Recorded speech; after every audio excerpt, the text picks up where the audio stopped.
안녕하세요. 여러분의 세금 해결사 세무사 강동균입니다. 오늘은 특수관계자 간 부동산 거래에서 중요한 세금 이슈, 양도세, 부당행위 부인에 대해서 알아보겠습니다. 부모님이나 자녀에게 부동산을 팔면 무조건 증여를 보는 걸까? 저가로 부모님께 매도하면 세금 문제는 없을까? 이런 고민 많으시죠? 끝까지 보시면 특수관계자 거래의 규정과 안전한 거래 방법을 완벽히 이해하실 수 있습니다.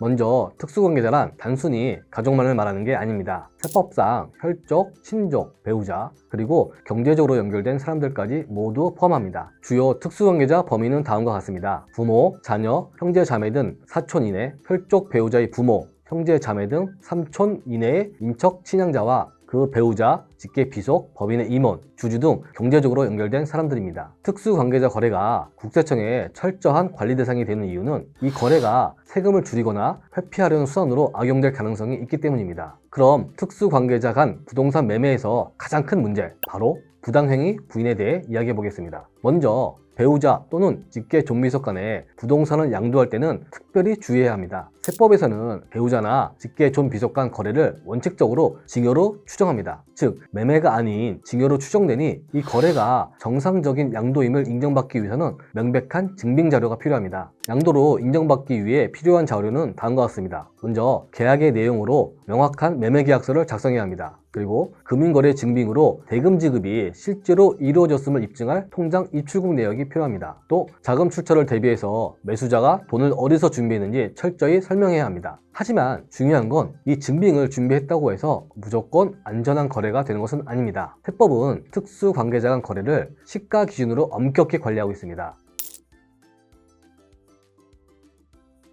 여기서 시가란 매매 사례가액으로서 실제 거래가액을 의미합니다. 자산과 동일하거나 유사한 자산이 특수관계가 없는 제3자 간에 거래된 경우로 해당 거래 금액을 시가로 봅니다. 예를 들어 같은 아파트 단지에서 유사한 면적과 조건을 가진 부동산의 실제 매매 가격을 말합니다. 두 번째, 감정평가액입니다. 공신력 있는 감정평가사가 감정평가한 금액을 기준으로 시가로 인정합니다. 부동산을 감정평가 받았을 때 특정 금액이 책정된 경우입니다. 그리고 세 번째, 보충적 평가 방법입니다. 매매 사례가액이나 감정평가액이 없는 경우 시가를 추정하기 위해 공시가격, 기준시가, 국세청 평가 규정 등을 사용합니다. 특수관계자 간 거래에서 이러한 시가를 지키지 않고 매매했다면 과세당국이 거래를 정상적인 매매로 보지 않고 의도적으로 세금 부담을 낮추려는 행위로 판단합니다. 예를 들어 부모가 자녀에게 시가보다 훨씬 낮은 금액으로 부동산을 팔거나 시가보다 지나치게 높은 금액으로 거래했을 경우 문제가 됩니다. 이때 하나의 거래에서 두 가지 문제가 될 수 있습니다. 예를 들어 아버지가 아들에게 아파트를 저가로 양도했다면 아버지는 저가로 양도했으므로 양도소득세를 회피했고 아들은 부동산을 저가로 매수했으므로 증여의 이익을 누렸다고 봅니다. 인터넷에서 보면 많이 착각하시는 게 아들이 싸게 매수해서 증여세만 문제가 발생한다고 생각하는데 절대 그렇지 않습니다. 저가로 양도한 아버지가 더 큰 문제가 될 수 있습니다. 증여세와 양도세의 기준이 다르므로 잘 구분하셔야 합니다. 국세청이 부당행위로 판단하는 기준은 다음과 같습니다.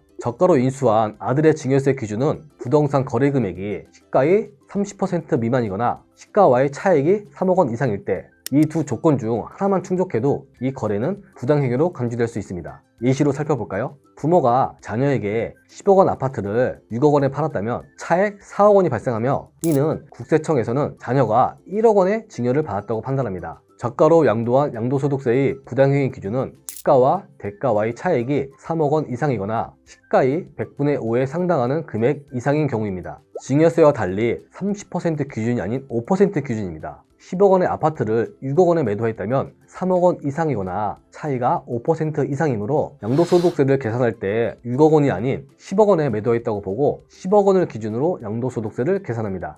최근에 실제 상담받은 사례도 인터넷에서 보고 30%는 싸게 팔 수 있다고 해서 저가 거래로 신고했는데 세무서에서 양도소득세가 추가로 나왔다는 상담을 받았습니다. 10억 원의 아파트를 아버지가 아들에게 7억 원에 저가 양도했고 아들은 저가 이익의 차이가 3억 원과 30% 중 작은 금액인 3억 원이므로 증여세는 없는데 전화 주신 분이 양도소득세 기준은 모르고 양도소득세는 실제 매매 가액인 7억 원을 기준으로 신고해서 세무서에서 가산세와 함께 세금이 추징되었다고 하소연을 하셨습니다. 증여세와 달리 양도소득세는 5%에 걸려서 10억 원을 기준으로 양도소득세를 계산해야 합니다. 그렇다면 특수관계자 거래에서 세금을 줄이고 국세청 리스크를 피하려면 어떻게 해야 할까요? 특수관계자의 저가 거래는 다음과 같을 때 효과가 큽니다. 먼저 매매 사례가나 감정가액을 미리 잘 확인해야 합니다. 그리고 아버지는 양도소득세를 제대로 낼 의지와 능력이 있고 아들만 3억 원의 혜택을 주기 위해서 알고 실행합니다. 또는 아버지가 저가 거래에 걸려서 시가대로 납부해도 세금이 없는 1세대 1주택자일 때 효과가 가장 큽니다. 그리고 가장 중요한 전문가 상담이 필수입니다. 세금 추징 없이 저런 제대로 된 효과를 누리시려면